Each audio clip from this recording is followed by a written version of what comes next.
அவருடைய சீடர்கள் கொஞ்சம் பேர் ஒரு பாதை வழியா நடந்து போயிட்டு இருக்கிறாங்க. வழியில ஒரு ஆறு, அதை கடக்க வேண்டியிருந்தது. ரொம்ப ஆழம் கிடையாது. அதனால எல்லாரும் இறங்கி நடக்க ஆரம்பிச்சாங்க. அப்போ அந்த குரு சொன்னாராம், ஞானம் பெற்றவன் ஆற்றை கடக்கும் போது அவனுடைய கால்கள் ஒருபோதும் நனையாது அப்படின்னாராம். இத கேட்டது சீடர்களுக்கு ஒன்றும் புரியல. அவங்க எல்லாரும் குழம்பி போயிட்டாங்க. ஞானம் பெற்றவர்கள் காலு தண்ணீர்ல நனையாதுன்னு சொல்றாரே நம்ம குரு, ஆனா இவரு கால் இப்ப தண்ணீர்ல நனையுதே அப்படின்னா இவருக்கு இன்னும் ஞானம் கிடைக்கலன்னு அர்த்தமா? இப்படி எல்லாம் யோசிக்க ஆரம்பிச்சுட்டாங்க. ஒரு சீடன் மெதுவா கேட்டுட்டான், சுவாமி, ஞானியின் பாதங்கள் ஒருபோதும் நனையாது அப்படின்னு சொல்றீங்க, ஆனா உங்களுடைய பாதங்கள் நனைஞ்சிருக்குதே அப்படின்னா. முட்டாளே, நனைஞ்சிருக்கிற பாதங்கள் என்னுடையது இல்லைன்னார் குரு. அவரு சொல்றது சரிதான், அதுல ஒன்னும் குழப்பம் இல்லை. அந்த தண்ணீர் அவரை தொட முடியாது. குரு என்ன சொல்றாரு தெரியுமா? எதுவும் என்ன தொட முடியாது, ஏன்னா நான் இல்லை அப்படிங்கிறாரு. நானே இல்லைங்கிறப்போ எதுவும் என்ன தொட முடியாது.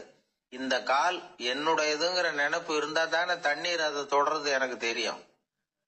நீங்க ஒரு குருவோட தொடர்பு கொள்ளுகிற போது ஒன்னு ஞாபகத்துல வச்சுக்கணும், அவர் யாராகவும் இல்லாத ஒருத்தர், அதாவது நோபடி.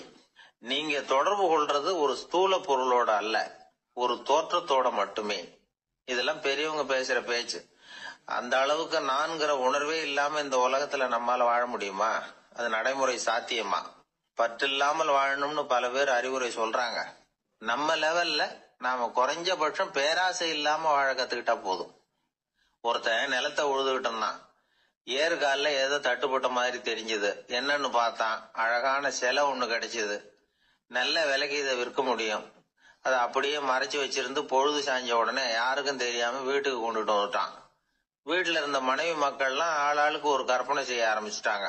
இந்த சிலையை வித்து கிடைக்கிற பணத்துல பெருசா வீடு ஒண்ணு கட்டணும் அப்படிங்கிற நினைப்பு மனைவிக்கு. கழுத்து நிறைய நகை பண்ணி போட்டுக்கணுங்கிற கற்பனை மகளுக்கு. ஒரு நல்ல கார் வாங்கி அதுல உட்காந்து ஊர் சுத்தணுங்கிற ஆசை மகனுக்கு. இப்படி வீட்டுல இருந்த ஒவ்வொருத்தரும் ஒவ்வொரு விதமான கற்பனை சந்தோஷத்துல மிதந்துகிட்டு இருக்கிறாங்க. ஆனா அந்த புதையலை எடுத்துக்கிட்டு வந்தானே, அவன் மட்டும் ரொம்ப சோகமா ஒரு மூலையில உட்காந்துருக்கிறான். என்னாச்சு உங்களுக்கு, ஏன் இப்படி என்னத்தையோ பறி கொடுத்த மாதிரி உட்காந்துருக்குறீங்க அப்படின்னு கேட்டாங்க வீட்டுக்காரம்மா. இதுக்கு அவன் மெதுவா தலையை தூக்கி பதில் சொல்றான். அந்த நாள்ல காணாம போனது 18 சிலைகள் அப்படின்னு என்னுடைய பாட்டனார் சொல்லுவார். இன்னும் 17 சிலைகள் எங்க புதைஞ்சு கிடக்குதோ தெரியலையே அப்படின்னு பெருமூச்சு விட்டான். எனக்கு தெரிஞ்ச ஒருத்தர் இருக்கார். அவரு ஒரு பெரிய காவல்துறை அதிகாரி, ரொம்ப கண்டிப்பானவர். அவரை கண்டாவே எல்லாரும் பயப்படுவாங்க. அப்படிப்பட்டவர் வீட்டுக்கு போனா அப்படியே அடியோட மாறிடுவார். அங்க போய் பாத்தீங்கன்னா குழந்தைகளோட குழந்தையா அவர் விளையாடிட்டு இருப்பார். அலுவலக சமயத்துல பாத்தீங்கன்னா குதிரை முதுகுல அவர் உட்கார்ந்துருப்பார். வீட்டுல பாத்தீங்கன்னா அவரு முதுகுல குழந்தை உட்காந்துருக்கும்.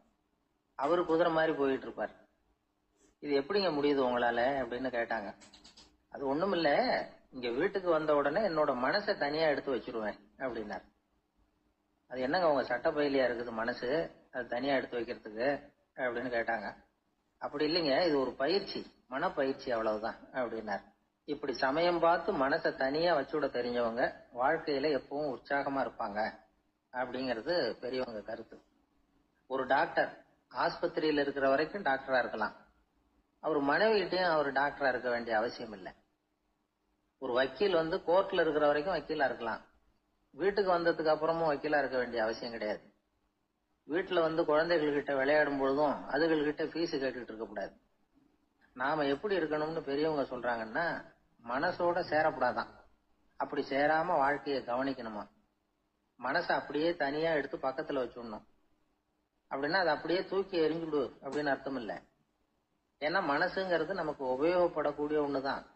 எப்ப அது தேவையோ அப்பப்போ எடுத்து உபயோகப்படுத்திக்கணும். தேவைப்படுறப்போ எடுத்து கண்ணாடியை மாட்டிக்கிறோம்ல, படிக்கும் பொழுது கண்ணாடி தேவைப்படுதோ எடுத்து மாட்டிக்கிறோம் இல்லையா, அது மாதிரி கணக்கு போடுறதுக்கு மனசு தேவை. கடைக்கு போய் ஒரு பொருள் வாங்குறோம், காசு கொடுக்குறோம், மீதி சில்லறை சரியா இருக்கா அப்படின்னு எண்ணி பார்த்து வாங்க வேண்டியிருக்கு. அந்த சமயத்துல மனசை எடுத்து தனியா வச்சுட்டேன் அப்படின்னு சொல்லிட்டு இருக்க கூடாது. பரீட்சைக்கு படிக்க வேண்டியிருக்குது, படிச்சதையெல்லாம் அப்படியே நினைவுல வச்சுக்க வேண்டியிருக்கு. அந்த சமயத்துல மனசை தூக்கி எறிஞ்சுட்டேன் சார் அப்படின்னு சொல்லிட்டு இருக்க கூடாது. அப்படி சொன்னா பரீட்சை நம்மளை தூக்கி எறிஞ்சிடும். அதனால தேவைப்படுறப்போ மனசை உபயோகப்படுத்தணும், தேவையில்லாதப்போ அது தனியா ஓய்வு எடுத்துக்க விட்டுடணும். இப்படி நாம பழக்கப்படுத்திக்கிட்டா வாழ்க்கைங்கிறது நமக்கு புதுசா தெரியுமா. மனசுக்கும் ஒரு சக்தி கிடைக்கும். எந்திரங்களுக்கு ஓய்வு கொடுக்கற மாதிரி மனசுக்கும் ஓய்வு கொடுக்கணும். இல்லைன்னா அது களைச்சு போயிடும். குழந்தைகள் மனசை சுமந்துகிட்டு இருக்கிறது இல்ல. இது முதியவர்கள் குழந்தைகள் கிட்ட இருந்து கத்துக்க வேண்டிய ஒரு பாடம். ஆனாலும் இந்த கால குழந்தைகள் கிட்ட ரொம்ப எச்சரிக்கையா இருக்க வேண்டியிருக்கு. ஒரு தாத்தாவும் பேரனும் விளையாடிக்கிட்டு இருக்கிறாங்க. தாத்தா, எனக்கு சைக்கிள் ஓட்ட கத்து கொடு அப்படிங்கிறான் பேரன். சைக்கிள் உயரம் கூட இல்ல, அதுக்குள்ள சைக்கிள் ஓட்டணுமா அப்படின்னாரு தாத்தா. ஏன் தாத்தா, ரயில் ஓட்டுறாரு, அவர் என்ன ரயில் நீளமா இருக்கார் அப்படின்னு கேட்டானா அந்த பையன். ஒரு ஆள் இருந்தார். அவரு தன்னை ஒரு குருன்னு சொல்லிக்கிட்டார். மௌன குரு, வாயே திறக்கிறது இல்ல. அவருக்கு 2 சீடர்கள் உண்டு. இவங்க தான் வர்றவங்க கிட்ட பேசுவாங்க, விளக்கம் கொடுப்பாங்க. ஒரு நாள் இந்த சீடர்கள் 2 பேரும் எங்கேயோ வெளியில போயிட்டாங்க. அந்த நேரம் பார்த்து ஒருத்தர் அங்க வந்தார். குரு கிட்ட போனார். குருவே, புத்தர்னா என்னன்னு கேட்டார். குருவுக்கு ஒன்னும் புரியல. அவர் உண்மையான குருவா இருந்தாவில புரியும். அவர் திருன்னு முழிக்க ஆரம்பிச்சுட்டார். இந்த நேரம் பார்த்து இந்த சீடர்கள் எங்கேயோ போயிட்டாங்களே, என்ன பண்றது, உதவிக்கு யாராவது கிடைக்க மாட்டாங்களா அப்படின்னு அப்படியே சுத்தி பாக்குறார். அங்கங்க பாக்குறார். வந்தவர் இதை கவனிச்சார். ஏதோ புரிஞ்சுக்கிட்டவர் மாதிரி அடுத்த கேள்வி கேட்டார். தர்மம்னா என்ன சுவாமின்னார். குருவுக்கு ரொம்ப சங்கடமா போச்சு. நம்ம நிலைமை இப்படி ஆயிட்டுதே, இக்கட்ல மாட்டிக்கிட்டோமே அப்படின்னு நினைச்சபடியே விட்டத்தை பார்த்தார். அப்புறம் குனிஞ்சு தரைய பார்த்தார். அப்படியே உட்காந்துக்கிட்டார். வந்தவர் உடனே அடுத்த கேள்விக்கு போயிட்டார். தியானம்னா என்ன சுவாமின்னார். பாவம் என்ன பண்ணுவார் அந்த குரு, பேசாம கண்ணை கெட்டியா மூடிக்கிட்டார். இது ஏதடா வம்பா போச்சுன்னு. இவர் இப்படி பண்ணா கூட வந்தவர் சளைக்கல. இன்னொரு கேள்வியும் கேட்டார். ஆசீர்வாதம்னா என்ன அப்படின்னார். இவர் பார்த்தார். இப்படியே போனா இவர் கேள்வி கேட்கறத நிறுத்த மாட்டார் அப்படின்னு நினைச்சுக்கிட்டு எனக்கு ஒண்ணுமே தெரியாதுங்கிற பாவனையில 2 கையையும் விரிச்சு காட்டினார். வந்தவர் முகத்துல மகிழ்ச்சி, மன நிறைவு. ஏதோ எல்லாம் புரிஞ்சுக்கிட்ட ஒரு மாதிரி அங்கிருந்து புறப்பட்டு போனார். வழியில அந்த குருவோட சீடர்கள் 2 பேரையும் சந்திச்சார். உங்க குருவை தான் பார்த்துட்டு வரேன்னாரு. இவரு என்ன நடந்ததுன்னு கேட்டாங்க. இவர் விவரமா சொல்றார். உங்க குரு எவ்வளவு பெரிய ஞானி தெரியுமா? புத்தர்னா என்னன்னு கேட்டேன். அதுக்கு அவர் அப்படியும் இப்படியும் பார்த்தார். அதுக்கு என்ன அர்த்தம் தெரியுமா? மக்கள் புத்தரை அங்கேயும் இங்கேயும் தேடுறாங்க. உண்மையில அவர் அங்கேயும் இங்கேயும் தேடி கண்டுபிடிக்க முடியாது அப்படிங்கறத அவர் செய்கை மூலம் உணர்த்தினார். அதுக்கப்புறம் தர்மம்னா என்னன்னு கேட்டேன். அவர் மேலையும் கீழையும் பார்த்து தர்மம் சமமானது, அதுல உயர்வு தாழ்வு இல்லைங்கிறத உணர்த்தினார். அதுக்கப்புறம் தியானம்னா என்னன்னு கேட்டேன். கண்ணை மூடிக்கிட்டார். கண்ணை மூடி காணுகிற அற்புதம் அது அப்படிங்கறத புரிஞ்சுக்கிட்டேன். கடைசியா ஆசீர்வதிக்கப்படுறது பத்தி கேட்டேன்.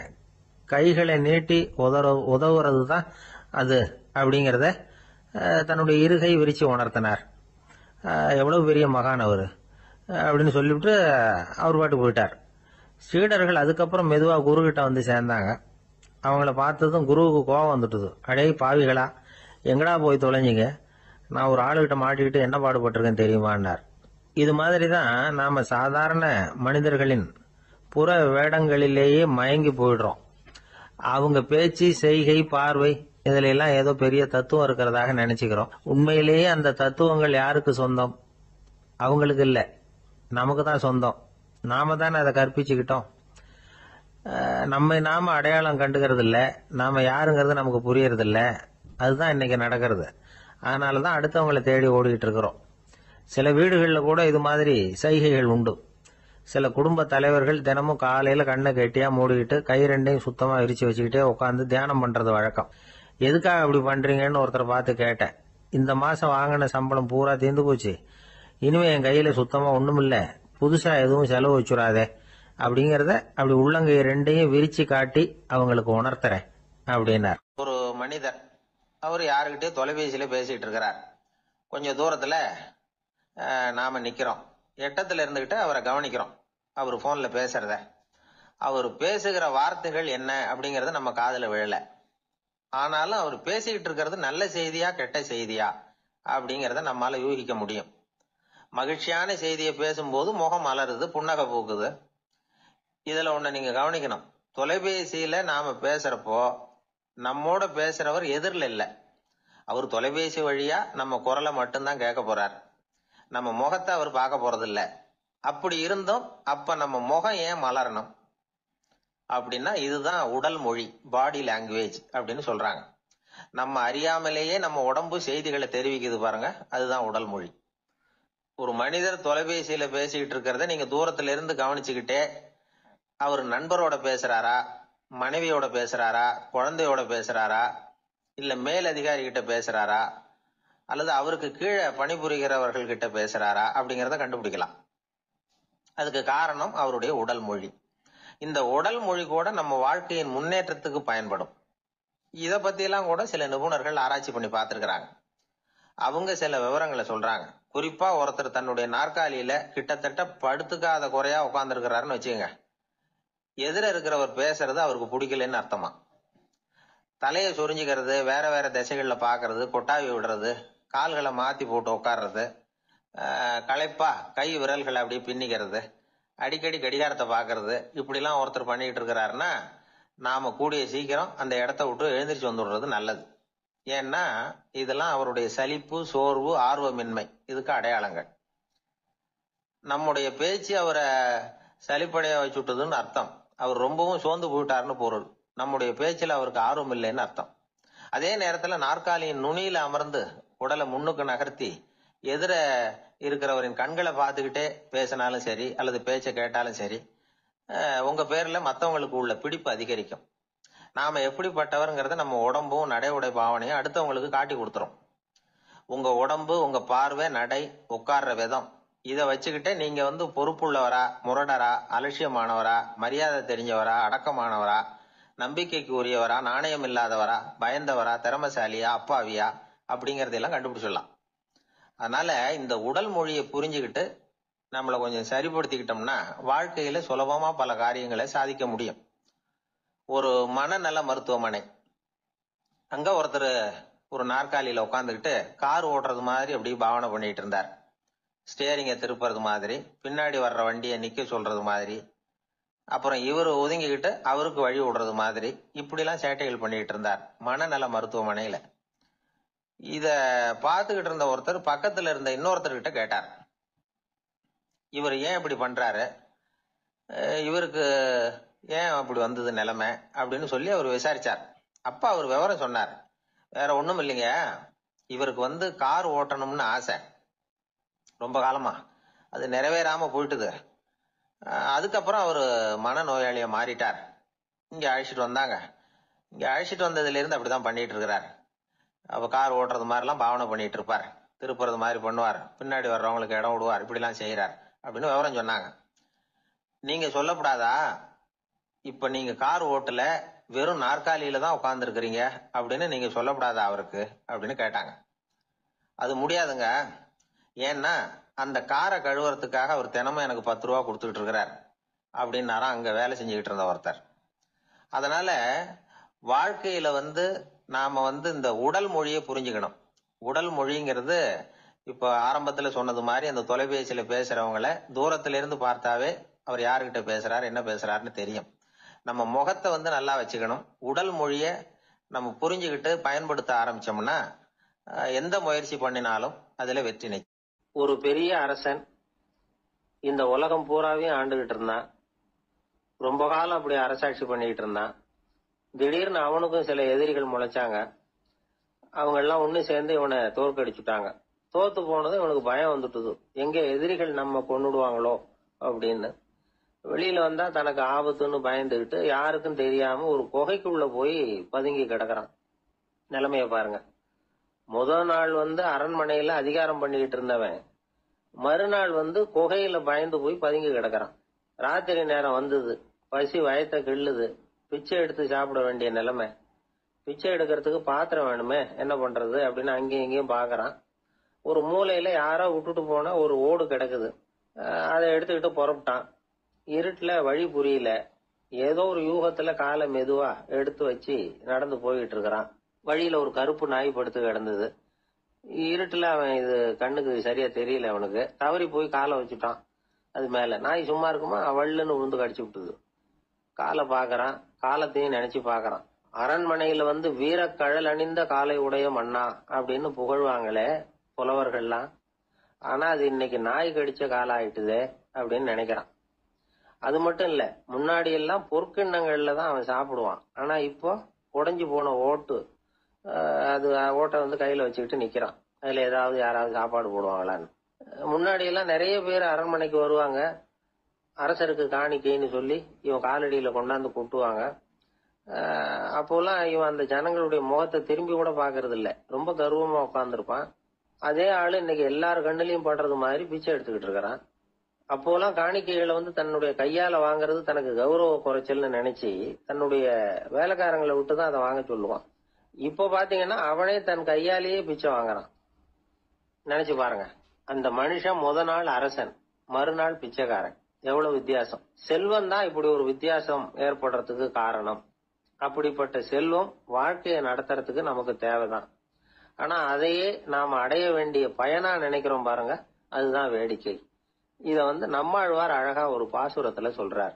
ஒரு நாயகமாய் ஓட உலகுடன் ஆண்டவர், கருணாய் கவர்ந்த காலர், சிதைகிய பானையர், பெருநாடு காண இம்மையிலே பிச்சைதாம் கொள்வர், திருநாரணன் தாழ் காலம் பெற சிந்தித்து உய்மினோ அப்படிங்கிறார் நம்மாழ்வார். ஒரு பெரிய பணக்காரர் ஒரு துறவிகிட்ட போய், சாமி என்கிட்ட நிறைய பணம் இருக்கு, இருந்தாலும் நிம்மதி இல்ல, என்னால நிம்மதியா இருக்க முடியல, என்ன காரணம்னு கேட்டாராம். உடனே அந்த துறவி இதுக்கு நேரடியா பதில் சொல்லாம பக்கத்துல நின்றுகிட்டு இருந்த ஒரு குழந்தைய கூப்பிட்டார். அது ஓடியாந்தது. ஒரு ஆப்பிள் பழத்தை எடுத்து அது கையில கொடுத்தார். அதை வாங்கிட்டு குழந்தை சிரிச்சுது. இன்னொரு பழத்தை எடுத்து கொடுத்தார். அதை இன்னொரு கையில வாங்கிட்டு சிரிச்சுது.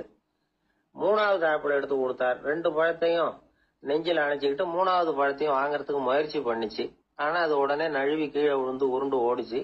ஏற்கனவே இருந்ததும் விழுந்துட்டுது. இப்ப அந்த குழந்தை அழ ஆரம்பிச்சுட்டுது. இப்ப அந்த துறவி பணக்காரர்கிட்ட சொன்னாராம், குழந்தைய கவனிச்சியா? 2 ஆப்பிள் போதும்னு அது நினைச்சிருந்தா இப்போ அது அழ வேண்டிய அவசியம் வந்திருக்குமா அப்படின்னாராம். எதுவுமே அளவுக்கு மிஞ்சினா துன்பம் தான். இந்த காலத்துல இதெல்லாம் யாரு காதுல வாங்குறாங்க? ஒருத்தனை நல்ல வழிக்கு கொண்டு வரணும்னு நினைச்சு அவனை கூப்பிட்டு உட்கார வச்சு இந்த கதையை சொல்லிட்டு இருந்தாங்க. சொல்லிவிட்டு அந்த குழந்தை செஞ்சது தப்பு தானே அப்படின்னு கேட்டிருக்கிறாங்க. ஆமா தப்புதான், நானா இருந்தா அப்படி செஞ்சிருக்க மாட்டேன் நானா இவன். 2 பழமே போதும்னு சொல்லிருப்பியா அப்படின்னு கேட்டிருக்காங்க. அப்படி இல்லைங்க, அவர் கொடுக்க கொடுக்க ஒவ்வொரு பழமா வாங்கி பின்னாடி வச்சுட்டு மறுபடியும் கையை நீட்டுவேன் அப்படிங்கிறானா. இவெல்லாம் எந்த காலத்துல திருந்துறது? ஒரு ஊர்ல ஒரு பெரியவர் இருந்தார். அவரு ஒரு குரு. அவர் தொடர்ந்து தியான கூட்டங்கள் நடத்துவார். அந்த கூட்டத்துல கலந்துக்கிறதுக்காக பல ஊர்கள்ல இருந்து சீடர்கள் நிறைய பேர் வருவாங்க போவாங்க. ஒரு நாள் அங்க கூட்டம் நடந்துகிட்டு இருக்குது. அந்த சமயத்துல சீடர்கள்ல ஒருத்தன் என்னத்தையும் திருடி விட்டான். மற்ற சீடர்கள் அதை கவனிச்சுட்டாங்க. இவன் ஆப்பிட்டுக்கிட்டான். கூட்டம் முடிஞ்ச பிற்பாடு இவன் திருடின விஷயத்த அந்த பெரியவர்கிட்ட போய் சொன்னாங்களாம். அவர் கவனத்துக்கு கொண்டுகிட்டு போனாங்க. ஆனா அவர் இத காதலியே போட்டுக்கல, கண்டுக்கவே இல்லை. போய் சொன்ன சீடர்களுக்கெல்லாம் ஏமாத்தமா போயிட்டுது. என்ன இது, இவ்வளவு தூரம் நாம கண்டுபிடிச்சு போய் சொல்றோம், அவரு கண்டுக்கவே மாட்டேங்கிறாரே அப்படின்னு ஒரு மாதிரி ஆயிட்டாங்க. இருந்தாலும் அதை பத்தி ஒண்ணுமே சொல்லிக்கல, பேசாம இருந்துட்டாங்க. கொஞ்ச நாள் ஆச்சு. அதே ஆளு மறுபடியும் ஒரு திருட்டுல மாட்டிக்கிட்டான். சீடர்கள் மறுபடியும் அந்த குரு கிட்ட விஷயத்த சொன்னாங்க. அவர் அப்பவும் வழக்கம் போல சும்மாவே இருந்துட்டார். இவர் இப்படி இருக்கிறத பார்த்ததும் அந்த சீடர்களுக்கு கோபம் வந்துட்டுது. உடனே அந்த சீடர்கள்லாம் ஒண்ணு கூடி பேசினாங்களாம். எல்லாருமா சேர்ந்து ஒரு விண்ணப்பம் தயார் பண்ணாங்க. அதை குருநாதர்கிட்ட கொண்டுட்டு போய் கொடுத்தாங்க. அந்த விண்ணப்பத்துல இவங்க என்ன எழுதியிருக்கிறாங்க தெரியுமா?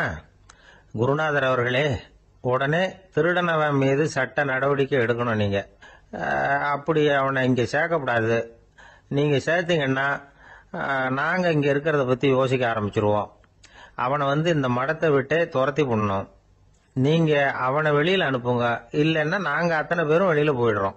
இப்படிதான் அந்த விண்ணப்பத்துல எழுதியிருக்கிறாங்க. குரு அந்த விண்ணப்பத்தை வாங்கி படிச்சு பார்த்தார்.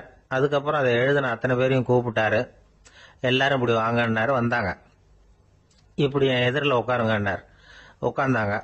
அப்புறம் சொன்னார், இதை பாருப்பா, நீங்க எல்லாரும் புத்திசாலிகள். உங்களுக்கு எது நல்லது எது கெட்டதுங்கிறது நல்லா தெரியும். நீங்க மேற்கொண்டு ஏதாவது படிக்கணும்னு நினைச்சா வேற எங்க வேணும்னாலும் போகலாம். அதுக்கு நான் தடை சொல்ல மாட்டேன். ஆனா உங்களால குற்றம் சாட்டப்பட்ட அவன் இருக்கானே, அவன் எப்படின்னா அவனுக்கு எது நல்லது எது கெட்டதுங்கிறதெல்லாம் தெரியாது. அதனாலதான் திருடுறான். நீங்க சொல்றது மாதிரி அவனை அடிச்சு துரத்தி விடுறோம்னு வச்சுங்க, அவனுக்கு எப்படி நல்லது கெட்டது தெரியும்? அவனுக்கு அதை யாரு சொல்லி கொடுக்கறது? அதனால இங்கேயே இருக்கட்டும், அதுதான் சரி.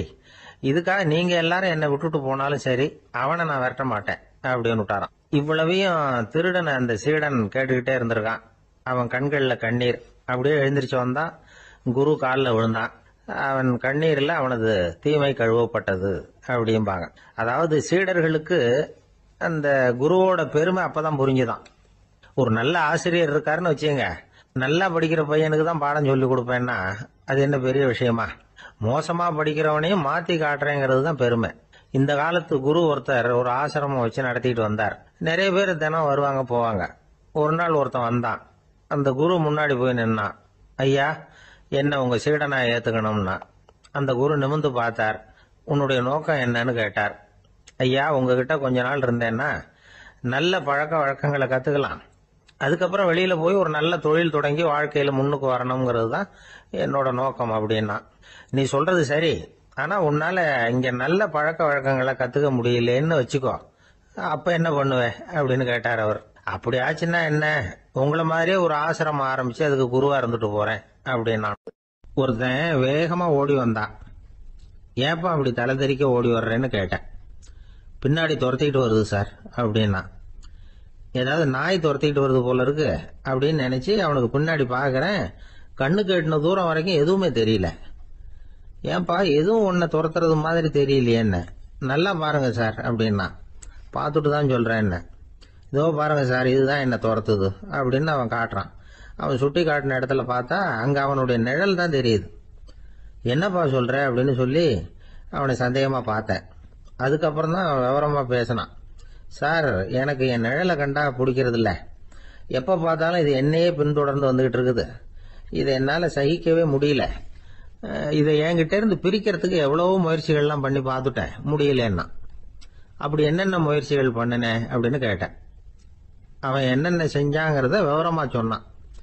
அவன் என்ன பண்ணிருக்கிறான், ஒரு பெரிய குழியை தோண்டி அதுல தன்னுடைய நிழலை புதைச்சிருவோம் அப்படின்னு முடிவு பண்ணிட்டு மண்வெட்டி எடுத்துக்கிட்டு தோட்டத்து பக்கம் போயிருக்கான். ஆழமா ஒரு குழியை தோண்டி இருக்கான். குனிஞ்சு பாக்குறான். அந்த குழிக்குள்ள தன்னுடைய நிழல் தெரியுது. ஆஹா, இதுதான் சமயம், நிழல் இப்ப குழிக்குள்ள இருக்கு, மண்ணை போட்டு மூடி விடலாம் அப்படின்னு நினைச்சுக்கிட்டு கொஞ்சம் மண்ணை அள்ளி போட்டான். பார்த்தா இப்ப அந்த நிழல் அந்த மண்ணுக்கு மேல வந்து நிக்குது.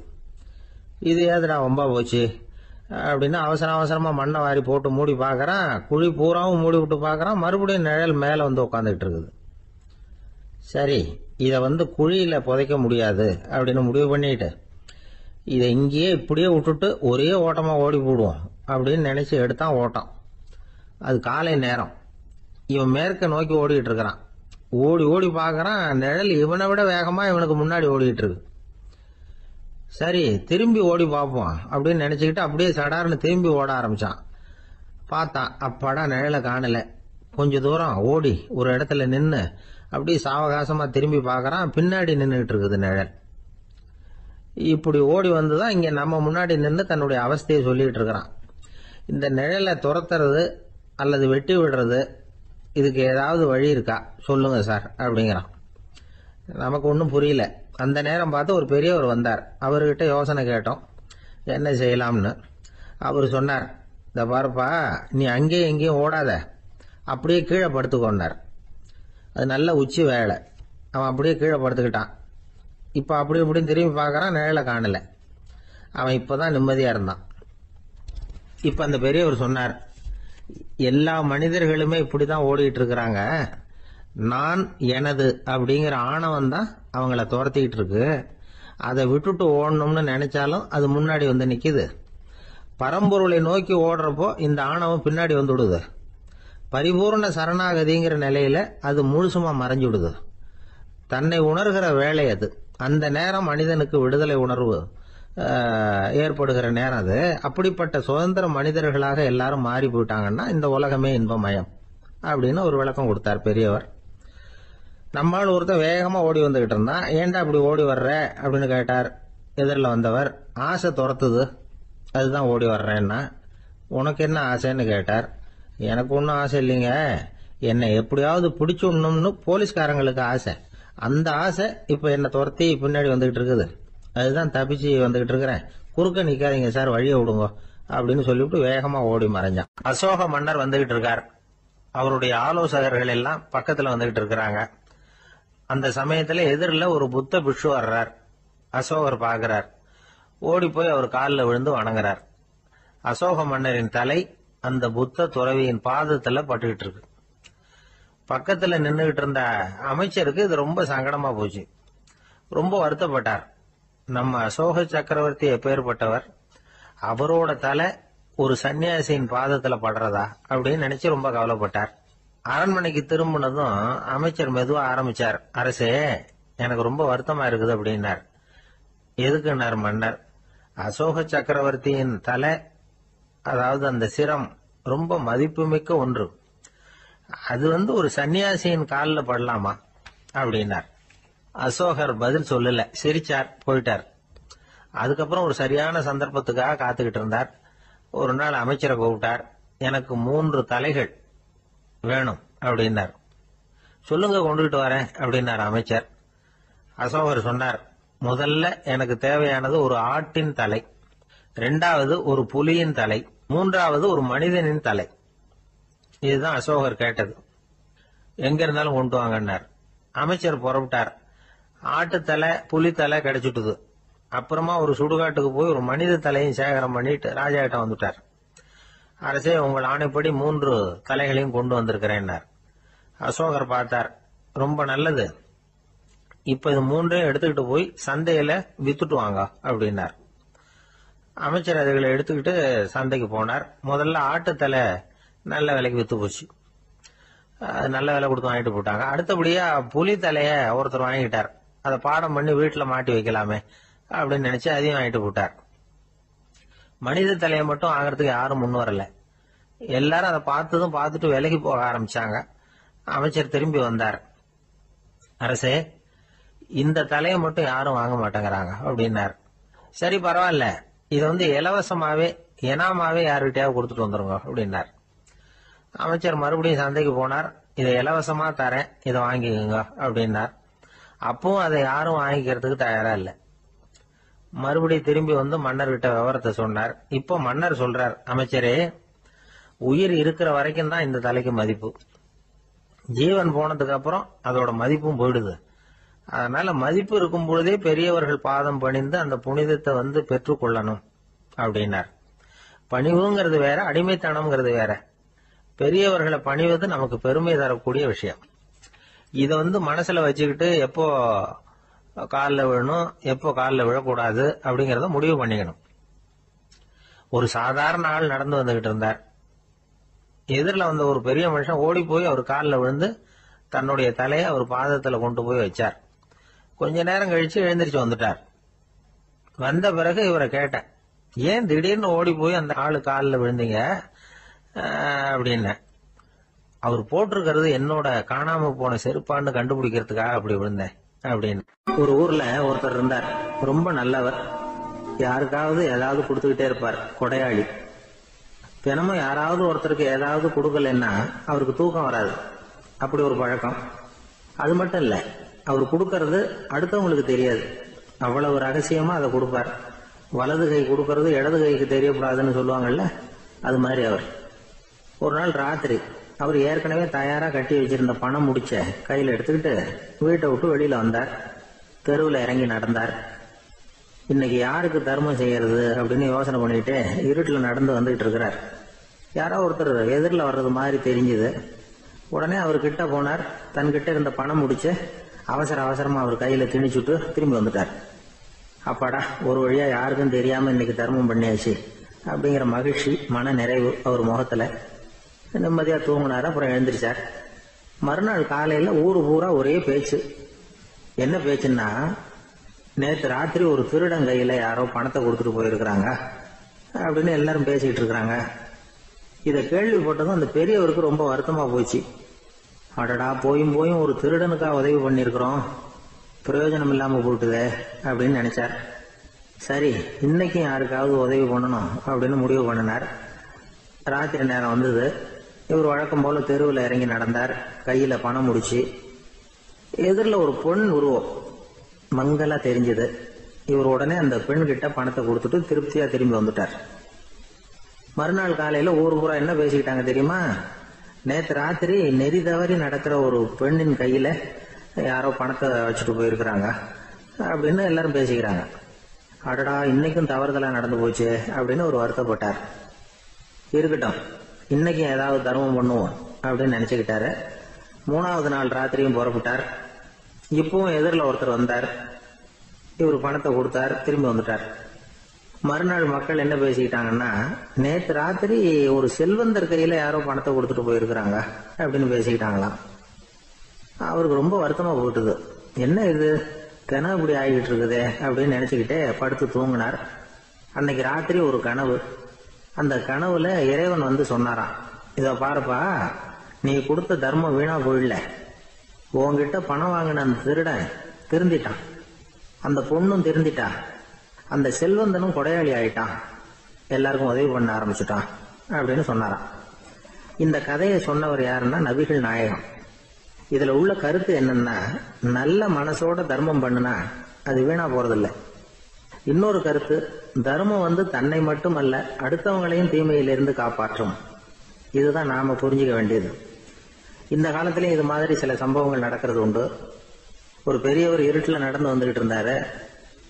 எதிரில் வந்த ஒருத்தன் வலுக்கட்டாயமா ஒரு கையை பிடிச்சி ஒரு பண முடிப்பை கொடுத்து வச்சுக்க சொல்லிவிட்டு விலகி போயிட்டான். பெரியவருக்கு ஆச்சரியம், இந்த காலத்திலயும் இப்படி வலது கை கொடுக்கறது இடது கைக்கு தெரியக்கூடாதுன்னு நினைக்கிற கொடையாளிகள் உண்டு போல இருக்கு அப்படின்னு யோசனை பண்ணிக்கிட்டே நடந்தார். கொஞ்ச தூரம் போயிருப்பாரு. அதுக்குள்ள அதே ஆள் திரும்பி வந்தான். கொடுத்த பண முடிப்பை திருப்பி கொடுங்க அப்படின்னு கேட்டு வாங்கிட்டான். இவருக்கு ஒன்றும் புரியல. ஏன் இப்படி பண்றேன்னார். அது ஒண்ணும் இல்லைங்க, கொஞ்ச நேரம் இதை உங்ககிட்ட கொடுத்து வச்சிருந்தேன் அவ்வளவுதான் அப்படின்னா. ஏன்னு கேட்டார். என்னை பின்னாடி போலீஸ் தேடிக்கிட்டு வந்துகிட்டு இருக்குது, அதுதான் அப்படி பண்ணேன், இப்ப போயிட்டு இனிமே ஒன்றும் பயம் இல்லை அப்படின்னு சொல்லிவிட்டு அவன் பாட்டுக்கு நடந்து போறான். ஒரு சன்னியாசி அவரு ஒரு நாள் ஒரு கனவு கண்டாராம். அந்த கனவுல அவர் சொர்க்கத்துக்கு போறார். அங்க ஒரு பெரிய திருவிழா நடந்துகிட்டு இருக்குது. எங்க பார்த்தாலும் அலங்கார வளைவுகள், வண்ணமயமான விளக்குகள், பாதைகள் பூரா மலர்கள், எல்லா கட்டடங்களும் ஒளிமயம். அவ்வளவு கோலாகலமா பிரம்மாண்டமா அந்த திருவிழா நடந்துகிட்டு இருக்குது. அது என்ன திருவிழாங்கிறது இந்த சன்னியாசிக்கு புரியல. அங்க எதிரில் வந்துகிட்டு இருந்த ஒருத்தரை நிறுத்தி, என்ன விசேஷம் இங்க அப்படின்னு விசாரிச்சாராம். உனக்கு தெரியாத விஷயம், இன்னைக்கு இறைவனுக்கு பிறந்த நாள், அதைத்தான் எல்லாரும் சேர்ந்து கொண்டாடுறோம். இதுக்காக பிரம்மாண்டமான ஊர்வலம் ஒண்ணு வரப்போகுது, இறைவனே அந்த ஊர்வலத்துல கலந்துகிறார் அப்படின்னார் அவரு.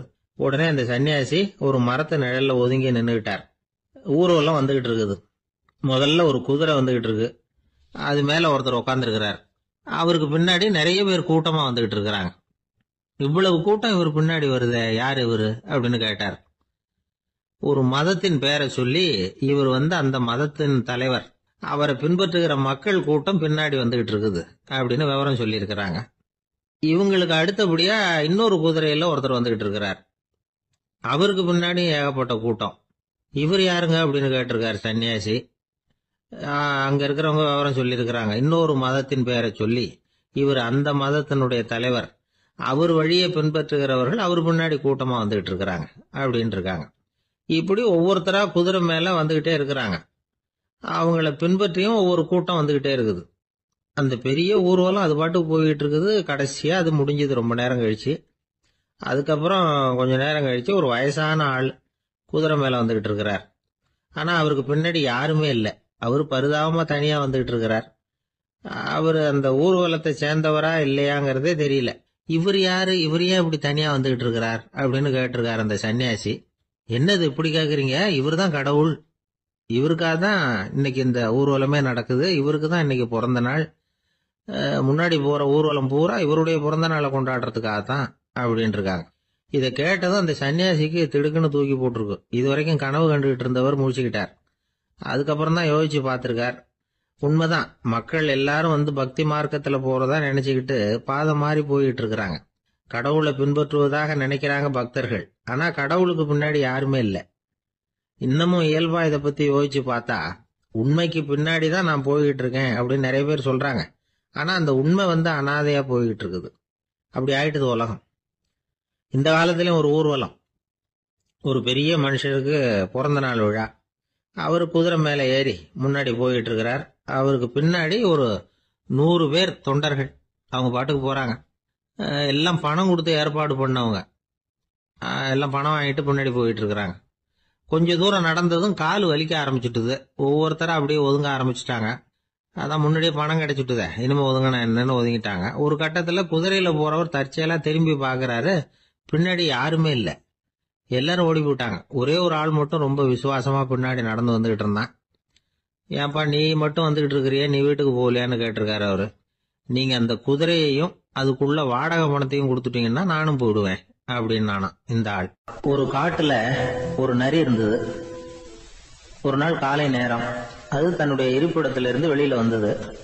கொஞ்ச தூரம் நடந்து வந்தது. அப்பதான் அது தன்னோட நிழலை கவனிச்சு பார்த்தது. பார்த்தா அது ரொம்ப நீளமா பெருசா இருக்குது. காலை நேரத்துல நிழல் அப்படித்தானே இருக்கும். ஆனா அந்த நரிக்கு அந்த விஷயம் தெரியல. தன்னுடைய நீண்ட பெரிய நிழலை பார்த்து ஆச்சரியப்பட்டது. ஆஹா, நாம இவ்வளவு பெருசாவா இருக்கிறோம் அப்படின்னா என்னுடைய காலை சாப்பாட்டுக்கு ஒரு யானை இல்லைன்னா ஒரு ஒட்டகம் கிடைச்சாதான் சரியா இருக்கும் போல இருக்கு அப்படின்னு முடிவு பண்ணிட்டுது. உடனே ஒரு யானை அல்லது ஒட்டகத்தை தேடி அலைஞ்சது, எங்க கிடைக்கும்னு. கிடைக்கவே இல்லை. மத்தியானம் 12 மணி ஆயிட்டுது. பசியோட அலையுது.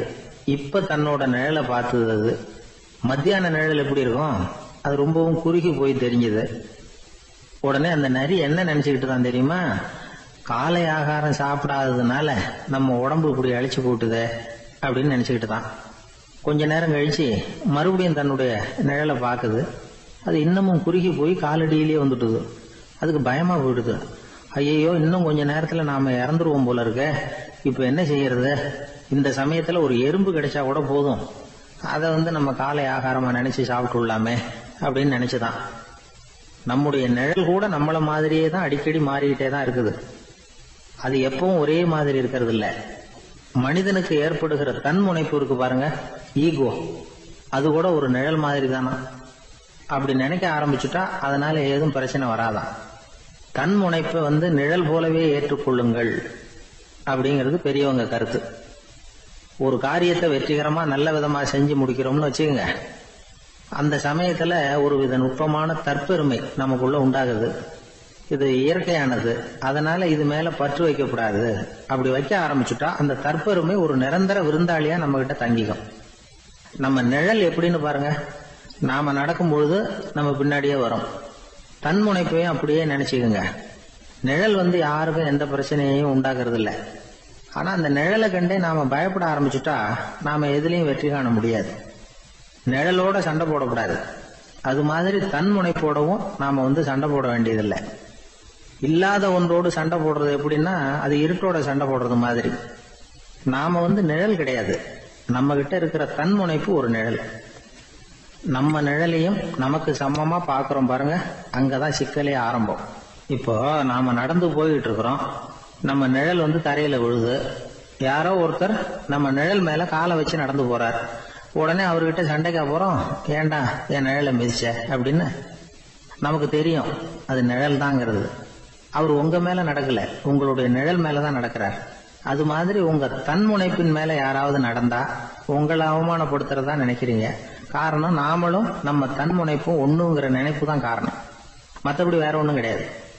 நம்ம நிழல் மேல நடக்கிறவர் நம்மளை காயப்படுத்துறது இல்ல. தன்முனைப்பு வேண்டாத ஒன்னாவும் பார்க்க வேண்டியதில்லை. அது இயற்கை. நிழலை உங்க முன்னாடி வைக்க வேணாம், அது உங்க பின்னாடியே இருக்கட்டும். நிழலின் நிழலாகி விடாதீர்கள், நீங்கள் நீங்களாகவே இருங்கள். இதுதான் சான்றோர் சிந்தனை. ஒரு பேருந்துல ஒரே நெரிசல். ஒருத்தர் பக்கத்துல நின்றுகிட்டு இருந்தவர்கிட்ட ரொம்ப பணிவா விசாரிச்சார், ஏன் சார் நீங்க ஏதாவது பெரிய உத்தியோகத்துல இருக்கிறீங்களா அப்படின்னார். அப்படிலாம் ஒண்ணும் இல்லைங்கன்னார் அவரு. அப்படின்னா வேற ஏதாவது அரசியல்ல பெரிய பதவியில் இருக்கிறீங்களா அப்படின்னு கேட்டார். அதுவும் இல்லைங்கன்னார். சரி, பணமாவது அதிகமா வச்சிருக்கீங்களா அப்படின்னு கேட்டார். அப்படிலாம் ஒண்ணும் கிடையாது சார்னார் அவரு. அப்புறம் எதுக்குடா என் காலை மிதிச்சுக்கிட்டு இருக்கிற, எடுறா காலை அப்படின்னாராம். ஒரு ஊர்ல ஒரு ஆள் இருந்தான். அவன் ஒரு நாள் கோயிலுக்கு போனான். கடவுள்கிட்ட வேண்டிக்கிட்டான், எனக்கு ஒரு 1,00,000 ரூபாய் நீ கொடுத்தா நான் உன் சன்னதியில ஒரு தேங்காய் உடைக்கிறேன் அப்படின்னு வேண்டிக்கிட்டான். கடவுள் பார்த்தார். உடனே அவன் கண் முன்னாடி தோன்றினார். இந்தா நீ கேட்ட 1,00,000 ரூபாய் அப்படின்னு சொல்லி அவன் கையில பணத்தை கொடுத்துட்டு மறைஞ்சிட்டார். இவனால நம்பவே முடியல. இவ்வளவு சுலபமா கிடைக்கும்னு தெரிஞ்சிருந்தா அனாவசியமா ஒரு தேங்காய் உடைக்கிறேன்னு வேண்டி இருக்க வேண்டியது இல்லையே அப்படின்னு நினைச்சான். இருந்தாலும் வேண்டுதலை நிறைவேற்ற வேண்டியது கடமை. அதுக்காக என்ன பண்ணா, பக்கத்துல ஒரு கடைக்கு போனான். ஒரு தேங்காயை கையில் எடுத்தான். இது என்ன விலைன்னு கேட்டான். 5 ரூபான்னார் கடையில இருந்தவர். அதிகமாக இருக்குதே விலைன்னா. அப்படின்னா ஒன்று செய்யுங்க, அடுத்த ஊருக்கு போங்க, அங்கே தென்னந்தோப்பு அதிகம், அதனால அங்கே இதை விட குறைஞ்ச விலைக்கு கிடைக்கும் அப்படின்னார். சரின்னு அடுத்த ஊருக்கு கிளம்புனான். அங்கே போய் விசாரிச்சான். ஒரு தேங்காய் 3 ரூபாய் விலைன்னாங்க. இதுவும் அதிகமாக தெரியுதுன்னா. அப்படின்னா ஒன்று செய்ய, அதுவும் அந்த ஆற்று ஓரமாக ஒரு தென்னை மரம் இருக்கு பார், அதில் நீயே ஏறி பறிச்சுக்கோ, ஒரு தேங்காய்க்கு 1 ரூபா கொடுத்தா போதும் அப்படின்னார் அந்த தோப்புக்கு சொந்தக்காரரு. இவனுக்கு மரம் ஏற தெரியாது, இருந்தாலும் ஆசை யாரை விட்டுது, விலை சல்லிசா இருக்குதே. ஆற்று ஓரம் போனால் தட்டு தடுமாறி அந்த மரத்தில் ஏறினா அந்த தென்னை மரம் வளைஞ்சி ஆற்று பக்கம் போய் அப்புறம் நிமிர்ந்து இருந்தது. அதாவது மரத்தின் உச்சி சரியா ஆற்றுக்கு நடுவில் இருந்தது. ஆற்றுல வெள்ளம் கரை புரண்டு ஓடிக்கிட்டு இருக்கு. இவன் கடவுள் கொடுத்த 1 லட்சம் ரூபாயை மடியில் வச்சு இறுக்கி கட்டிக்கிட்டான். உச்சிக்கு போய் காய் பறிக்கிற சமயத்தில் காற்று மழையும் பலமாக கலந்து அடிக்க ஆரம்பிச்சுட்டுது. கால் வழுக்கி விட்டுட்டுது. இவன் சடார்னு ஒரு தென்னை மட்டையை பிடிச்சிக்கிட்டு தொங்க ஆரம்பிச்சிட்டான். கீழே பயங்கரமான வெள்ளம், மடியில் 1 லட்சம் ரூபா பணம், என்ன செய்யறதுன்னு தவிக்கிறான். இந்த சமயம் கரையில் ஒரு யானை பாகன் யானையை குளிப்பாட்டிக்கிட்டு இருக்கிறான். அது அவன் கண்ணில் பட்டது. ஐயா ஒரு உதவின்னு கத்துனான். அவன் என்ன செய்யணும்னு கேட்டான். உன் யானையை மெதுவாக இங்கே அழைச்சிட்டு வா, எனக்கு நேராக கீழே நிறுத்து, என் காலை பிடிச்சி மெதுவாக கீழே இறக்கி விட்டுரு, என் மடியில் இருக்கிற பணத்தில் உனக்கு 10,000 ரூபா தரேன் அப்படின்னா. அவன் பார்த்தான், காலை கையை பிடிச்சா கூட எவனும் இந்த காலத்தில் 10 ரூபாய்க்கு மேலே தரமாட்டேங்கிறான், இவன் காலை பிடிச்சா 10,000 தர்றேங்கிறான் அப்படின்னு யோசனை பண்ணான். உடனே யானையை கொண்டுட்டு போனான். அவனுக்கு நேராக கீழே நிறுத்தினான். அவன் காலை பிடிச்சான். அவ்வளவுதான். அந்த நேரம் பார்த்து யானை மெதுவாக நடந்து அப்பால போட்டுது. இப்போ யானை பாகன் அவன் காலை கெட்டியா பிடிச்சிக்கிட்டு தொங்குறான். பரிதாபமா மேலே பார்க்கறான். அவன் மட்டையை பிடிச்சிட்டு தொங்குறான்.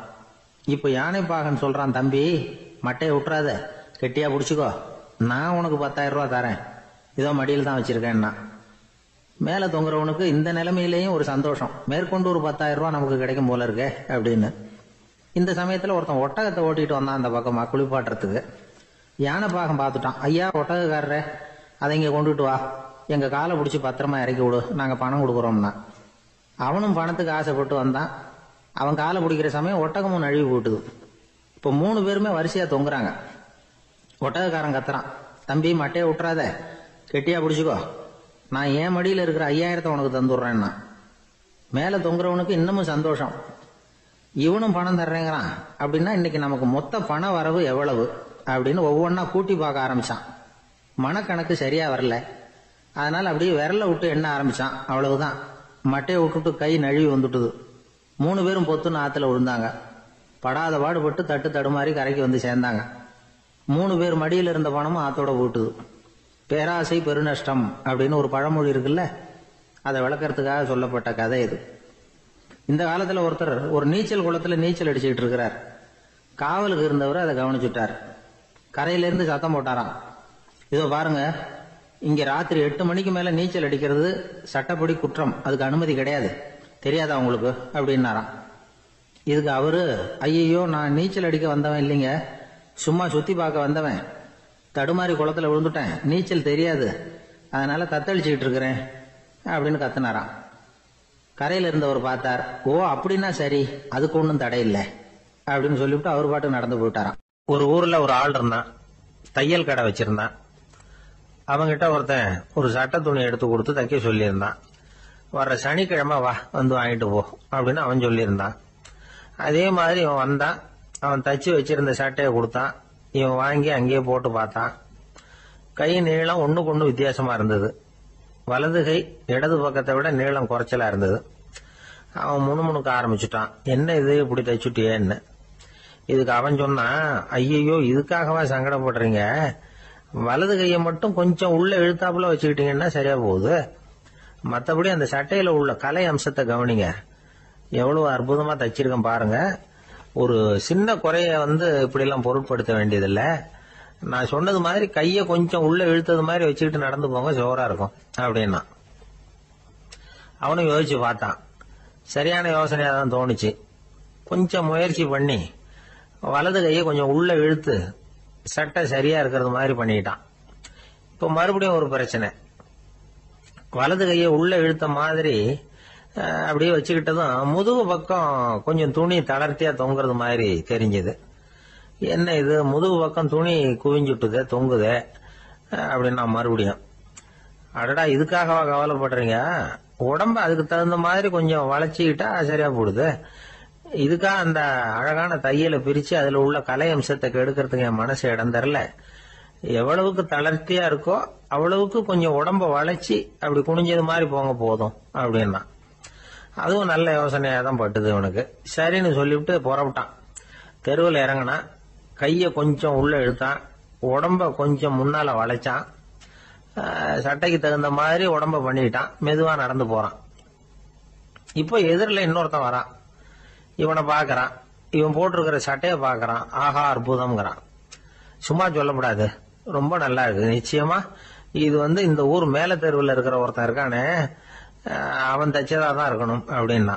இதை கேட்டதும் அவனுக்கு ஆச்சரியம். எப்படி அவ்வளவு கரெக்டா கண்டுபிடிச்சிங்க அப்படின்னு கேட்டிருக்கான்.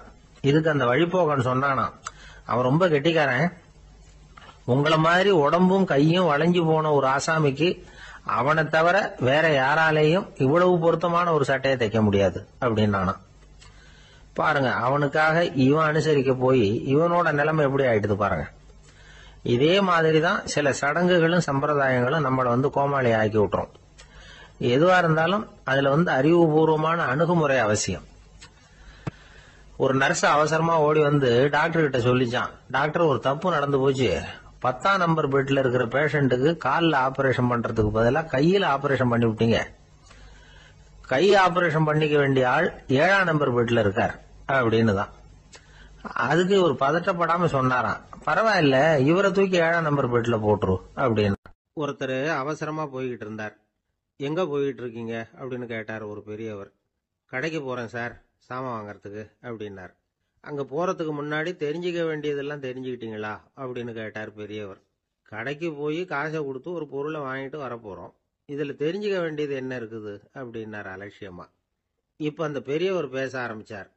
இந்த உலகத்துல எந்த ஒரு செயல்ல இறங்குறப்பவும் நாம நல்லா ஆலோசனை பண்ண வேண்டிய விஷயம் 5 அப்படின்னார். உதாரணமா, ஒருத்தன் கடைக்கு போய் ஏதோ ஒரு பொருளை வாங்கிட்டு வர போறான்னு வச்சுக்கோங்களேன்.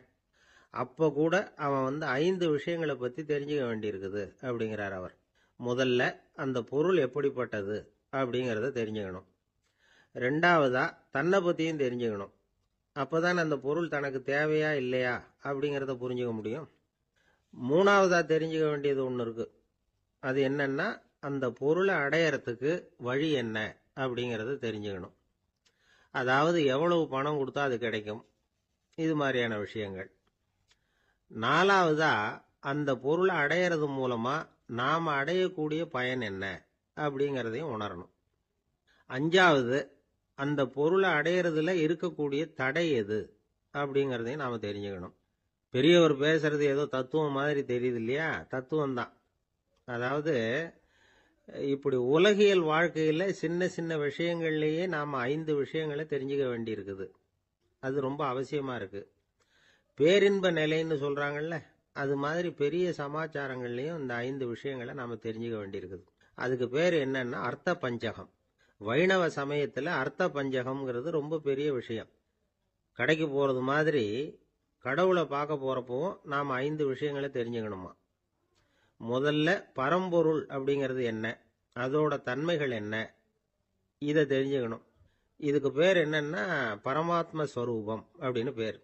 2வது நாம யாரு, நம்மோட தன்மை என்ன அப்படிங்கறத தெரிஞ்சுக்கணும். நான் யாருன்னு எனக்கே தெரியலங்கிறப்போ இதை நான் சொல்றேன்னு இது என்னுடையதுன்னு சொல்றது தப்பு தானே. அப்புறம் 3வது விஷயம், பரம்பொருளை நாம அடையறதுக்கு வழி எது, இது தெரிஞ்சுக்கணும். இது உபாய ஸ்வரூபம் அப்படின்னு பேர். 4வது விஷயம், நாம அடைய வேண்டிய பயன்கள் என்ன அப்படிங்கறது தெரிஞ்சுக்கிறது.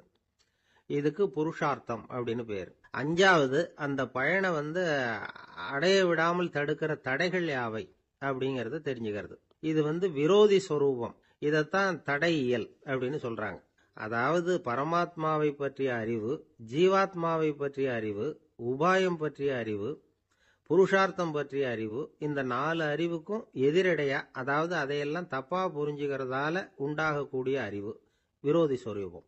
என்ன இது தகவல்ல ஏதாவது கதை சொல்லுவீங்கன்னு பார்த்தா ஏதோ தத்துவம் பேசிட்டு இருக்கிறீங்களே அப்படின்னு நினைக்கலாம். இதுவும் தெரிஞ்சுக்க வேண்டிய ஒரு பெரிய விஷயம்தான். காதல போட்டு வச்சா எப்போவாவது உபயோகப்படும். என்னுடைய நண்பர் ஒருத்தர் ஒரு நாள் என்கிட்ட சொன்னார், சார், அடுத்த மாசம் தஞ்சாவூர்ல ஒரு கல்யாணம், போறதா வேண்டாமா அப்படின்னு ஒரே குழப்பமா இருக்கு அப்படின்னார். நான் உடனே இந்த அர்த்த பஞ்சக உபதேசம் பண்ண ஆரம்பிச்சேன். அவர் எல்லாத்தையும் பொறுமையா கேட்டுட்டு, சரி சார், நான் போறதுன்னு முடிவு பண்ணிவிட்டேன்னார். எப்படி இந்த முடிவுக்கு வந்தீங்க அப்படின்னு கேட்டேன். அவர் சொன்னாரு, சார், அந்த 2வது பாயிண்ட் ஒன்று சொன்னீங்களே, அதை புரிஞ்சுக்கிட்டதுக்கு அப்புறம்தான் இந்த முடிவுக்கு வந்தேன் அப்படின்னார். என்ன 2வது பாயிண்ட்னு? அதாவது தன்னை பத்தி புரிஞ்சுக்கணும் அப்படின்னு சொன்னீங்க. உடனே என்னை பத்தி புரிஞ்சுக்கிட்டேன். நான் யாருங்கிறது எனக்கு தெரிஞ்சுது. உடனே போறது தான் நல்லதுன்னு முடிவு பண்ணிவிட்டேன்னார். நீங்க யாருன்னு கேட்டேன். நான் தான் சார் அந்த கல்யாணத்துல தாலி கட்ட வேண்டிய மாப்பிள்ளை அப்படின்னார். என்ன சார், உங்க பையன் என்ன செஞ்சுக்கிட்டு இருக்கிறான் இப்போ அப்படின்னு கேட்டார் ஒருத்தர். அடிக்கடி கண்ணாடி முன்னாடி நின்று அழகு பார்த்துக்கிட்டு இருக்கிறான் சார் அப்படின்னாரு அப்பா. இளம் பருவம் இப்படிதான் இருக்கும், அதையெல்லாம் சாதாரணமா நினைச்சுடாதீங்க அப்படின்னாரு அவரு. என்ன சார் சொல்றீங்க, கண்ணாடி முன்னாடி நின்றுக்கிட்டு நேரத்தை வீணாக்கிக்கிட்டு இருக்கான், அதை ஒரு பெரிய விஷயமா நான் நினைக்கணுமா அப்படின்னாரு இவர். இளம் பருவத்தில் இளைஞர்களுக்கும் சின்ன பொண்ணுங்களுக்கும் அடிக்கடி கண்ணாடியில் பார்க்கணும்னு தோணும். அது வெறுமனே அழகு பார்க்கறது மட்டும் இல்லை, அவங்க தங்களையே தேடி கண்டுபிடிக்கிற ஒரு முயற்சி அது. இது ஒரு மனோதத்துவ விளைவு. இது வரைக்கும் சின்ன பிள்ளையா இருந்துட்டோம், இனிமேல் நாமளும் மற்றவங்க மாதிரி மனிதர்கள் தான் அப்படிங்கிற உணர்வு அவங்களுக்கு வருது. தங்களோட முகம் எப்படி இருக்குது, அழகு எப்படி இருக்கு, உடம்பு நேரம் எப்படி இருக்கு, முடி எப்படி இருக்கு அப்படிங்கறதையெல்லாம் கண்டுபிடிக்கிறாங்க. அதுக்கப்புறம் இன்னொரு ஆணோ பொண்ணோ தன்னை கவனிக்கணும் அப்படின்னு நினைக்கிறாங்க. இதெல்லாம் மனோதத்துவ உண்மைகள், இதெல்லாம் இயற்கை. இதை பார்த்துட்டு பெத்தவங்க பிள்ளைங்க கெட்டு போட்டாங்க அப்படின்னு நினைக்கக்கூடாது, அவங்கள திட்டிக்கிட்டே இருக்கக்கூடாது. இன்னைக்கு பல குடும்பங்கள்ல இதுதான் நடந்துகிட்டு இருக்குது. மனுஷ வாழ்க்கையிலேயே இப்படியும் இல்லாத அப்படியும் இல்லாத ஒரு பருவம் இளம் பருவம். 13லேருந்து 19 வயசுக்கு உட்பட்ட ஆண்கள் பெண்கள் இந்த வகையை சேர்ந்தவங்க, டீனேஜ் குரூப். இவங்கள சின்னவங்கன்னு நினைச்சிட முடியாது, பெரியவங்கன்னு நினைச்சிட முடியாது. இவங்க ரொம்ப சென்சிட்டிவ். சமூகம் நினைச்சா இவங்களை நல்லவங்களாவும் ஆக்கலாம், கெட்டவங்களாவும் ஆக்கலாம். கொஞ்சம் அக்கறை எடுத்துக்கிட்டா பெரிய பெரிய மேதைகளையும் விஞ்ஞானிகளையும் உருவாக்கலாம். ஆனால் நடக்கிறது என்ன தெரியுமா, அநேகமாக இவங்களை யாருமே சரியாக புரிஞ்சுக்கிறது இல்லை, இவங்களை சரியாக நடத்துறதும் இல்லை. இது வரைக்கும் நாம் சொல்கிறத கேட்டுக்கிட்டு இருந்தான், இப்பெல்லாம் அவன் இஷ்டத்துக்கு நடக்க ஆரம்பிச்சுட்டான் அப்படின்னு வருத்தப்படுற பெற்றோர்கள் அதிகம். இது வருத்தப்படுற விஷயம் இல்லை, சந்தோஷப்பட வேண்டிய விஷயம். உங்கள் புள்ள சொந்தமாக யோசிக்க ஆரம்பிக்கிறதும் நடந்துக்க ஆரம்பிக்கிறதும் ஒரு தப்பான விஷயமா? அவன் கடைசி வரைக்கும் உங்கள் பேச்சையே கேட்டுக்கிட்டு இருக்கணுங்கிறது என்ன நியாயம்? இன்னைக்கு இளைஞர்களை பெரியவங்க தப்பா புரிஞ்சுக்கிட்டு தவறா நடத்துறதுனால தான் அவங்களுக்கு வெறுப்பு, எரிச்சல், மனக்கசப்பு எல்லாம் உண்டாகுது. பெத்தவங்க சரியா மதிக்கிறது இல்லை அப்படிங்கிற ஒரே காரணத்தினாலேயே வீணா போகிற பிள்ளைங்க இன்னைக்கு அதிகம். சரி, பெத்தவங்களுக்கு இன்னைக்கு என்னதான் புத்தி சொல்ல வர்றீங்க அப்படின்னு கேட்குறீங்களா? நாம எதையும் சொல்ல வரல, ஆனா அது சம்பந்தமான சில நிபுணர்கள் சொல்லி இருக்கிறத உங்க காதுல போட்டு வைக்கலாம். அது என்னன்னா, பிள்ளைங்க கிட்ட அன்பு செலுத்துங்க. குழந்தையா இருந்தப்போ எவ்வளவு பாசமா இருந்தீங்க, வளர வளர அதை ஏன் குறைச்சிக்கிறீங்க? பெத்தவங்களின் அன்பான வார்த்தைகளுக்கு ஏங்குறவங்க தான் இன்றைய இளைஞர்கள். அவங்க எதை சொன்னாலும் அதை அக்கறையா காது கொடுத்து கேளுங்க, அலட்சியப்படுத்தாதீங்க. அவங்க விரும்புறது உங்ககிட்ட இருந்து ஒரு மதிப்பு, மரியாதை, அங்கீகாரம், இவ்வளவுதான். அவங்க அவங்களாவே முடிவுகள் எடுக்கட்டும், அதுக்கு நீங்க உதவியா இருங்க, அது போதும். மற்றவங்க முன்னாடி, முக்கியமா அவங்க நண்பர்கள் முன்னாடி அவங்கள பத்தி மட்டமா பேசாதீங்க. அவங்க கிட்ட பொய் சொல்லக்கூடாது. நீங்க சொன்னது பொய்ன்னு தெரிஞ்சு போச்சுன்னா உங்க பேர்ல அவங்களுக்கு இருக்கிற மதிப்பு போயிடும், நம்பிக்கை போயிடும். அவங்களுக்கு முன்னாடி நீங்க சண்டை போடக்கூடாது. உங்க பிள்ளைய எப்பவும் இன்னொரு பிள்ளையோட ஒப்பிட்டு பேசுற வேலையே வேணாம். கூட பிறந்த மற்றவங்களோட கூட ஒப்பிடக்கூடாது. இப்படி செஞ்சா அவன் உங்ககிட்டயும் பிரியமா இருக்க மாட்டான், அவங்க கிட்டயும் பிரியமா இருக்க மாட்டான். புள்ள எங்க போறான், என்ன பண்றான் அப்படின்னு எல்லாம் துப்பறிஞ்சுக்கிட்டு இருக்கக்கூடாது. இளைஞர்கள் தனிமையை விரும்புறவங்க. அவங்கள பொட்டியில வச்சு மூடி பாதுகாக்கணும்னு நினைக்கக்கூடாது. அவங்கள எப்படி பாதுகாக்கிறது அப்படிங்கறது அவங்களுக்கே தெரியும். உங்க புள்ள எப்படி நடந்துக்கணும்னு நீங்க எதிர்பார்க்கறீங்களோ அது மாதிரி நீங்க நடந்து காட்டுங்க, அது போதும். ஒரு வீட்டுல அப்பாவும் அம்மாவும் பேசிக்கிட்டு இருக்கிறாங்க. என்னங்க, நம்ம பொண்ணு பெரியவளாயிட்டா, அடிக்கடி கண்ணாடி முன்னாடி போய் நின்றுகிட்டு இருக்கிறா, சீக்கிரமா ஒரு பையனை பார்த்து கல்யாணத்தை முடிக்காம இப்படி மசன்னு கல்லு மாதிரி உட்காந்துருக்கிறீங்களே அப்படின்னு சத்தம் போட்டாங்க அந்த அம்மா. அவசரப்படாத, பாக்கிறதுக்கு கண்ணுக்கு அழகா லட்சணமா புத்திசாலியா ஒரு பையன் கிடைக்க வேணாமா, அதுதான் பார்த்துக்கிட்டு இருக்கிறேன் அப்படின்னாரு அப்பா. இதுக்கு அந்த அம்மா சொல்றாங்க, எங்க அப்பா இப்படி எல்லாம் நினைச்சுக்கிட்டு இருந்திருந்தா எனக்கு கல்யாணமே ஆயிருக்காது தெரியுமா அப்படின்னாங்களாம். பிரம்மத்தை அறிந்தவன் பிரம்மமாகிறான் அப்படின்னு ஒரு பெரியவர் பேசினார் ஒரு கோவில்ல. தைத்திரிய உபனிஷத்து அப்படி சொல்லுதான். இதை கேட்கும் பொழுது நமக்கு ஒரு சந்தேகம் வரும். அது எப்படி? பிரம்மத்தை அறிந்தவன் பிரம்மம் ஆகிறான்னா, சிங்கத்தை அறிந்தவன் சிங்கம் ஆகிறானா, தோசையை அறிந்தவன் தோசை ஆகிறானா? இப்படிப்பட்ட சந்தேகம் நமக்கு வர்றதுல ஒன்றும் ஆச்சரியம் இல்லை. இது இயற்கை. இதுக்கும் அந்த பெரியவரே பதில் சொல்றார். சிங்கம் வேற, நாம வேற. அதனால சிங்கத்தை அறிந்தவன் சிங்கம் ஆக மாட்டான். ஆனா பிரம்மம் வேற, நாம வேற இல்லை. அதனால பிரம்மத்தை அறிந்தவன் பிரம்மமாகறான் அப்படிங்கிறது அவரோட விளக்கம். மனிதன் அவன்தான் தான் பிரம்மங்கிறது தெரியாதனால தான் அதை வேற எங்கேயோ தேடிட்டு இருக்கிறான். கடைசியில் அது தான் தாங்கிறது புரிஞ்சுக்கிற பொழுது அவன் பிரம்மம் ஆயிடுறான். இதை விளக்கறதுக்கு ஒரு உபநிஷத்து கதையே இருக்கு. நமக்கு தெரிஞ்ச கதை தான், ஆனால் அதை வேற விதமான அர்த்தத்தில் விளையாட்டா சொல்லிட்டு இருக்கிறோம். ஒரு சமயம் ஒரு 10 நண்பர்கள் ஒரு காட்டு வழியா போயிட்டு இருக்கிறாங்க. குறுக்க ஒரு நதி, அதை கடந்து அடுத்த பக்கம் போகணும். எல்லாரும் ஒரு வழியா கடந்து அடுத்த கரைக்கு போய் சேர்ந்துட்டாங்க. அங்க போய் சேர்ந்ததுக்கு அப்புறம் எல்லாரும் பத்திரமா வந்து சேர்ந்துட்டோமா அப்படின்னு தெரிஞ்சுக்கிறதுக்காக எண்ணி பார்க்கறான் அந்த கூட்டத்து தலைவன். அவங்க மொத்தம் 10 பேர். ஆனா இவன் எண்ணி பார்க்கறப்போ 9 தான் வருது. ஏன்னா அவன் தன்னை விட்டுட்டான். எதிரில் நிக்கிறவங்கள மட்டுமே எண்றான். ஐயோ 10வது ஆள் எங்கேங்கிறான், பதறான். சரி நீ இரு, நான் எண்ணி பார்க்கறேன்னு சொல்லிவிட்டு இன்னொருத்தன் வந்து எண்றான். அவனும் தன்னை விட்டுட்டு எண்றான். 9 தான் வருது. எல்லாரும் கொய்யோ முறையோன்னு கத்த ஆரம்பிச்சிட்டாங்க. அந்த சமயத்தில் ஒரு பெரியவர் அந்த பக்கமா வர்றார். என்ன விஷயம்னு விசாரிக்கிறார். 10வது ஆளை 6 அடிச்சுட்டு போட்டுது அப்படின்னு சொல்லி இவங்க அழறாங்க. சரி அழாதீங்க அப்படின்னு சொல்லி அந்த தலைவனை பார்த்து இப்படி வாங்குறார். வர்றான். இப்போ எனக்கு முன்னாடி ஒரு தரம் எண்ணு பார்க்கலாம்ங்கிறார். 1 2 3ன்னு ஆரம்பிச்சு 9ல் வந்து முடிக்கிறான். உடனே பெரியவர் நீ தான் அந்த 10வது ஆள் அப்படிங்கிறார். இது உண்மை. நாம தான் அது. நாம தான் நம்மளை வேற எங்கேயோ தேடிட்டு இருக்கிறோம். நாம எங்கேயோ தேடிட்டு இருக்கிறோமே, அந்த பிரம்மம் நாம தான். இப்படி ஒரு பெரிய உண்மையை விளக்கறதுக்காக தான் அப்படி ஒரு கதை சொல்லப்பட்டது. ஆனா அதை வந்து நாம வேற விதமா வேடிக்கையா உபயோகப்படுத்திட்டு இருக்கிறோம். எப்படி தெரியுமா? ஒரு ஆத்தங்கரையில ஒரு 10 பேர் முழிச்சுக்கிட்டே நின்றுட்டு இருந்தாங்களாம். அந்த பக்கமா வந்த ஒருத்தன் ஏன் இப்படி முழிச்சுக்கிட்டு நிக்கிறீங்கன்னு கேட்டிருக்கிறான்.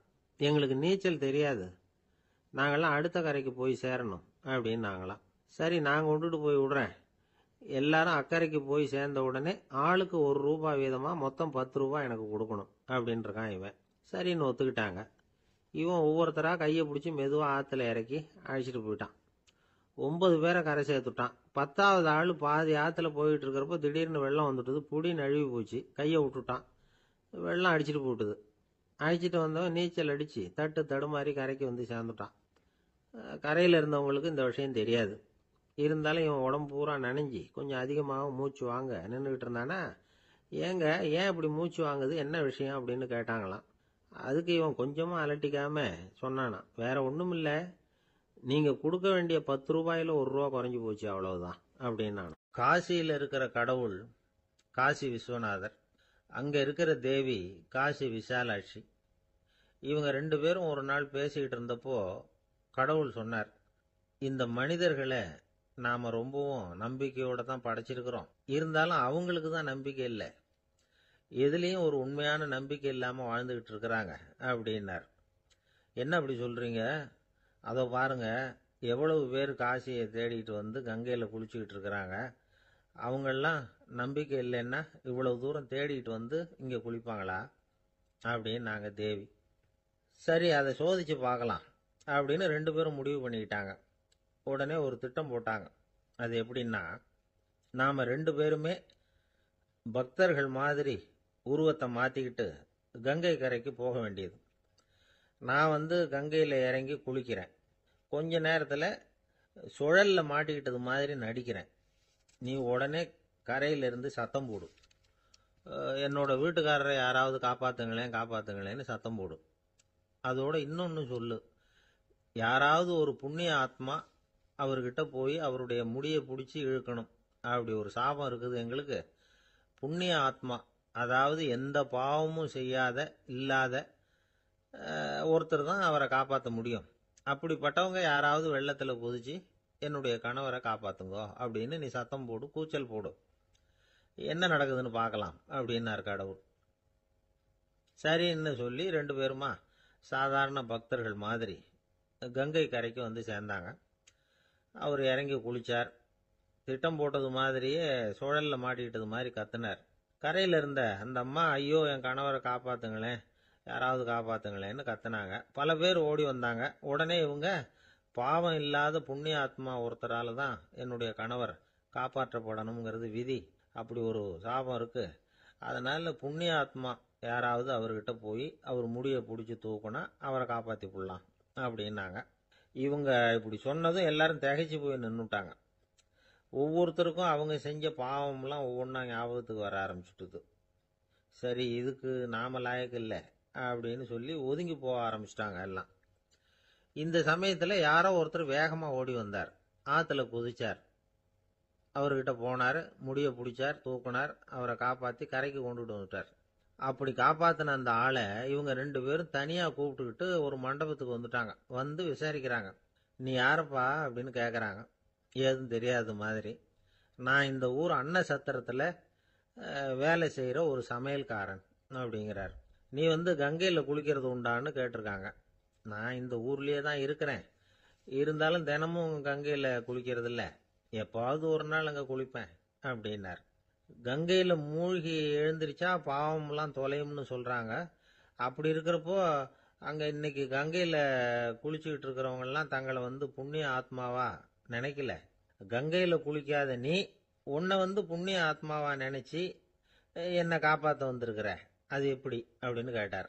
அதுக்கு அந்த ஆளு சொல்றான், கங்கையில குதிச்சதுக்கு அப்புறம் தானே உங்களை காப்பாத்த போறோம், அப்படி குதிக்கும் பொழுது என்னுடைய பாவம்லாம் போயிருக்கும்ல, நான் புண்ணிய ஆத்மாவா ஆயிருப்பனே, அதனாலதான் துணிஞ்சு வந்து உங்களை காப்பாத்தினேன் அப்படின்னா. கடவுளும் தேவியும் அவனுக்கு வந்து காட்சி கொடுத்தாங்களாம். இப்படி ஒரு கதை உண்டு. அதாவது கங்கையில குளிச்சுக்கிட்டு இருக்கிறவங்களுக்கே தங்களுடைய பாவம் போகுங்கிற நம்பிக்கை பரிபூர்ணமா இல்ல, குளிக்காத ஒருத்தனுக்கு அந்த நம்பிக்கை இருந்தது. அதனால அவனால கடவுளை பார்க்க முடிஞ்சது. கடவுளை வந்து நாமளும் பார்க்க முடியுமா முடியாதா அப்படிங்கிற குழப்பம்லாம் நமக்கு வேண்டியதில்லை. நம்பிக்கையோட வாழணுங்கிற உண்மையை மட்டும் இந்த கதையிலிருந்து புரிஞ்சுக்கிட்டா போதும். ஏன்னா இந்த கதையை கேட்டுட்டு ஒரு நண்பன் குதர்க்கமா ஒரு கேள்வி கேட்டான். ஏன் சார், கங்கையில குளிச்சா பாவம் போயிடும்னு சொல்றீங்களே, நான் எனக்கு வேண்டாத ஒருத்தனை அழைச்சிட்டு போய் கங்கையிலேயே தள்ளி விட்டுட்டு அதுக்கப்புறம் அங்கேயே முழுக்க போட்டுட்டு நான் செஞ்ச பாவத்தை வந்து அதுலேயே கழுவி விட்டுட்டு மறுபடியும் உங்ககிட்ட வந்துடுறேன்னு வச்சுக்கோங்க.